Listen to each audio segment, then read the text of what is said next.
Dans la vidéo précédente, nous avons vu comment implémenter une pile à l'aide d'une structure chaînée. Dans cette vidéo, on va voir comment implémenter une pile à l'aide d'un tableau dynamique. Alors un tableau dynamique va utiliser comme structure auxiliaire un tableau, ici, représenté ici. Et ce tableau va avoir une taille suffisamment grande que pour pouvoir ajouter un élément. Et donc concrètement, il y aura quelques positions qui sont actuellement vides. Lorsque je m'apprête à faire un push, donc ajouter un élément au sommet de la pile, vous voyez qu'ici je vais simplement l'ajouter en dernier lieu. Et donc là ici j'avais deux éléments vides, là j'en ai plus que un. Lorsque je fais le push suivant, je remplis le dernier élément dans le tableau. Lorsque je vais faire le dernier élément, le push suivant avec push 5, là j'ai un problème parce que je m'apprête à déborder de la taille du tableau, ce qui est strictement interdit et résulterait en un array out of bound exception en Java. Donc avant de faire ça, c'est important de au moins augmenter la taille de tableau de manière suffisante. Alors on pourrait simplement ajouter une cellule supplémentaire pour pouvoir mettre le 5. Ce n'est pas la stratégie qu'on va suivre ici. La stratégie qu'on va suivre, pour une raison qui sera expliquée après, c'est qu'on va simplement doubler la taille du tableau. Et donc en doublant la taille du tableau, on a au moins ici, donc si on avait n éléments, on en a encore n nouvelles positions qui sont disponibles pour ajouter des nouveaux éléments en sommet de ma pile. Et donc là, ici, je l'ajoute au sommet. Et donc ce tableau-ci va remplacer le précédent si vous voulez. Donc j'ai recopié tous ces éléments-là, ont été recopiés, tous recopiés, et puis après j'ai ajouté le nouvel élément. Donc voyons le code source qui fait ça en Java. Donc j'ai bien ici une référence privée. L'utilisateur n'a pas du tout accès à ce tableau, c'est le sous-tableau qui contient tous les éléments de ma pile. Et ici j'ai un entier qui représente l'indice. J'ai un entier qui représente l'indice avec le sommet de ma pile. Alors, je peux fournir à mon constructeur une capacité initiale, parce qu'au départ, si je sais que je m'apprête à utiliser par exemple une pile avec maximum 200 éléments, ben, autant directement donner la bonne capacité, ça m'évitera de doubler le tableau par la suite. Lorsque je fais un push sur ce tableau, c'est important de vérifier d'abord si je ne m'apprête pas à déborder de la taille du tableau. Et donc si le top est égal à la taille du tableau moins 1, alors, d'abord, préalablement, je double la taille du tableau. Donc, je vais voir ce qui se passe ici. Et là, je vais vraiment créer un nouveau tableau avec la nouvelle capacité, donc 2 fois n. Et chacun des éléments un par un, hop, hop, hop, je les recopie dans le nouveau tableau. Et puis, je retourne simplement ce nouveau tableau. Enfin, je ne le retourne pas. J'écrase l'ancien tableau, la référence de l'ancien tableau, par le nouveau. Et donc, l'ancien tableau va pouvoir être récupéré par Java, par la machine virtuelle Java. Sa mémoire va pouvoir être récupérée. Donc ça, c'est ce que j'ai fait. Donc maintenant, je sais bien que lorsque je vais faire ceci et que je vais vouloir ici écrire cet élément-là au sommet de la pile, j'ai maintenant une taille suffisante dans mon tableau. Et donc tout ce que j'ai à faire, c'est de le mettre au sommet, et puis je fais plus pour augmenter le top de la stack, le sommet de la stack. Voilà.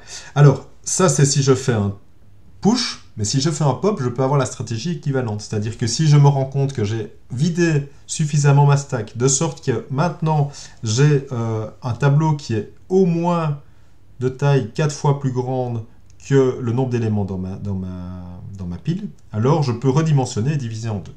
Okay. Pourquoi est-ce que je fais ça? Simplement parce que tout d'un coup, ma stack réalise qu'elle a trop d'espace, donc pourquoi pas récupérer ce mémoire? Parce qu'ici, j'utilisais par exemple n, et donc là, je vais avoir par exemple ici n divisé en deux éléments qui sont tout d'un coup disponibles et que je vais pouvoir récupérer en mémoire parce que j'utilise un tableau plus petit. Alors, au niveau de la complexité, souvenez-vous, pour la structure chaînée, on avait vu que le push et pour le pop, pour la structure chaînée, on était avec du O de 1, du temps constant, à la fois pour le push et à la fois pour le pop, et pour le peak, pour le size, etc. Est-ce que c'est toujours le cas aussi de ce côté-ci? Est-ce qu'on est sur du temps constant? C'est pas évident. C'est pas évident parce que lorsque je vais faire un seul push, je peux arriver dans le problème du redimensionnement du tableau. Alors si je retourne à mon implémentation, lorsque je regarde le push, ceci, c'est du temps constant. Donc, dans le cas où j'ai une taille suffisamment grande, ça me prend bien du temps constant d'ajouter mon élément ici au sommet.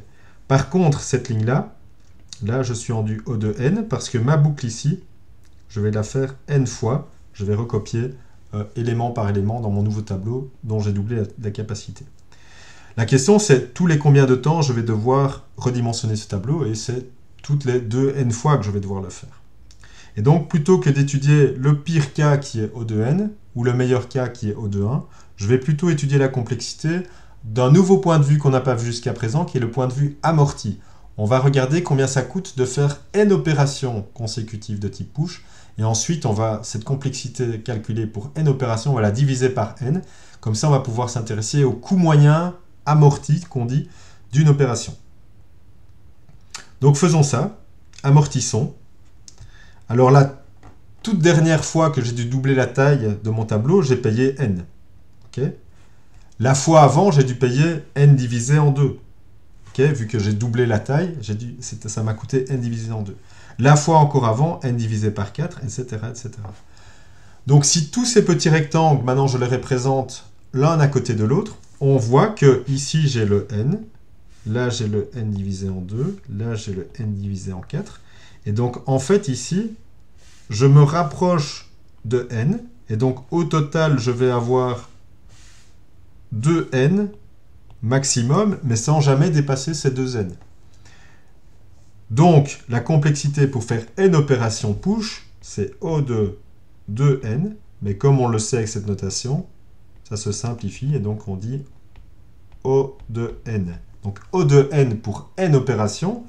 Et donc si je m'intéresse maintenant à une seule opération, je divise ça par n. Et donc là, j'ai du O de 1.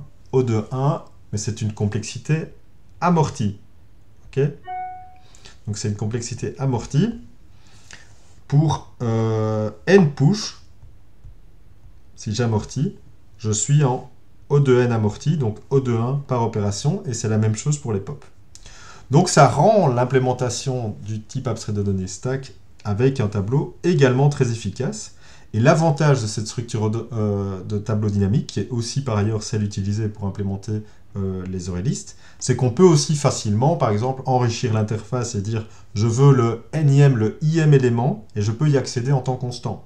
C'est pas possible avec la structure chaînée, évidemment, d'accéder en temps constant, parce que là, je dois parcourir depuis la locomotive jusqu'au wagon, le ième wagon qui m'intéresse dans ma structure chaînée.